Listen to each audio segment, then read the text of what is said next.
नमस्कार, मी अनिल निचिते आणि आपण पाहत आहात इनसाइड स्टोरी मराठी. 2014 पूर्वी काँग्रेसने अनेक वेळा सत्तेत येऊन सत्ताकारण केलं किंवा काँग्रेस अनेक वर्ष सत्तेत होती आणि त्यामुळे आम्हाला खरं तर काँग्रेसचा वीट आला होता. विकास काही वेगळ्या पातळीवर असू शकतो, अशी आमची धारणा होती आणि म्हणून नरेंद्र मोदींचा गुजरात मॉडेल प्रसिद्ध झाला. खरं तर गुजरात मॉडेलमध्ये असं काहीही नव्हतं. मात्र असं भासवण्यात आलं, की गुजरात खूप विकसित राज्य आहे. त्यामुळे काही आमच्यासारखे तरुण असतील किंवा भारतामधली 140 करोड जनता खरं तर ह्या गोष्टीला भूलथापांना बळी पडली आणि नरेंद्र मोदींना 2014 मध्ये सत्तेत आणलं. 2014ला नरेंद्र मोदींना मतदान करणारे आम्हीच होतो. भारतीयांनीच नरेंद्र मोदींना भारताच्या सत्तास्थानी बसवलं. 2014 मध्ये नरेंद्र मोदी सत्तेत आले. सत्तेत आल्यानंतर मोदींनी जी आश्वासनं दिली होती, ती आश्वासनं पुरेपूर पाळतील किंवा ती आश्वासनं अंमलात आणली जातील, या गोष्टीवर आमचा 100% विश्वास होता. कालाधन वापस आएगा या गोष्टीमुळे खरं तर आमच्या खात्यांमध्ये 15 लाख रुपये येतील, हा जुमला सुद्धा आम्हाला खरा वाटू लागला.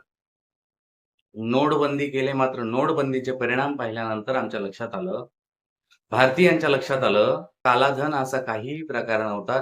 नोटबंदी झाल्यानंतर त्यातला जवळ-जवळ 98% पैसा हा बँकांमध्ये जमा झाला.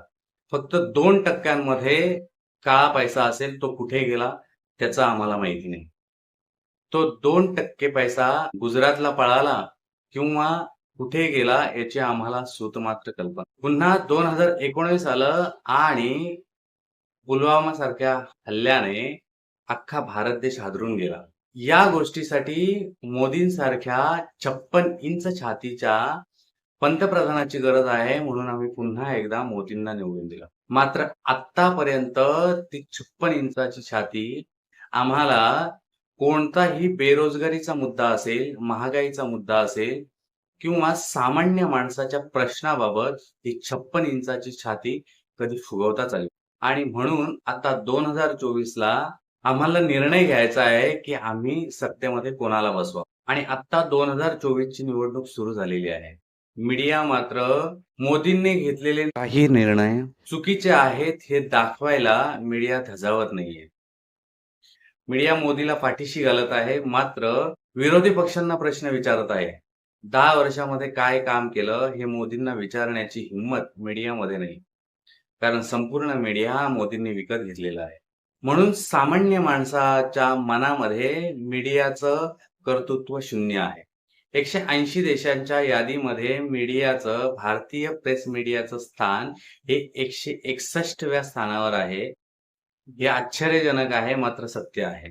यावरून आपण समजू शकतो, की भारतीय प्रेस मीडियाला किती स्वातंत्र्य आहे आणि म्हणूनच सामान्य लोकं ही प्रेस मीडियावर विश्वास ठेवत नाही. भारतामध्ये सध्या 21 राज्यांमध्ये पहिल्या टप्प्यामध्ये 102 लोकसभा क्षेत्रांमध्ये मतदान झालेलं आहे आणि या 102 लोकसभा मतदारसंघांपैकी 45 जागा मागच्या वेळेस भारतीय जनता पार्टीला किंवा एनडीएला मिळालेल्या होत्या. सद्यस्थिती पाहिल्यानंतर लक्षात येतं, की 102 जागांपैकी ज्या 45 जागा 2019ला भारतीय जनता पार्टीला किंवा एनडीएला मिळालेल्या होत्या, त्यातल्या 10 जागा कमी होताना दिसत आहे.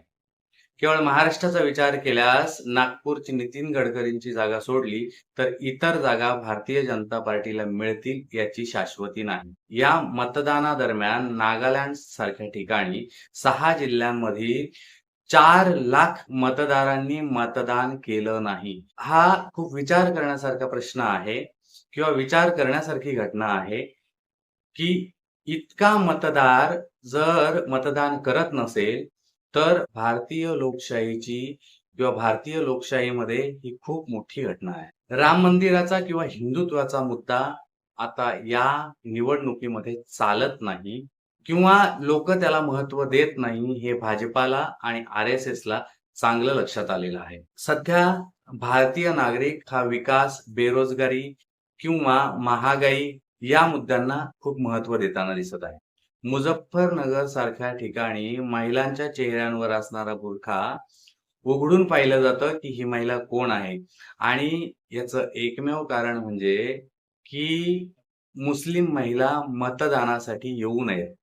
ही भाजपाची खेळी आहे. कारण जेणेकरून भाजपाविरोधात मतदान कमी होईल. बी-जे-पीचे धाबे दणाणलेले आहेत किंवा एन-डी-एचे धाबे दणाणलेले आहेत आणि म्हणून अशी कारस्थानं केली जात आहेत, की जेणेकरून एन-डी-ए विरुद्धचं मतदान कमी व्हावं.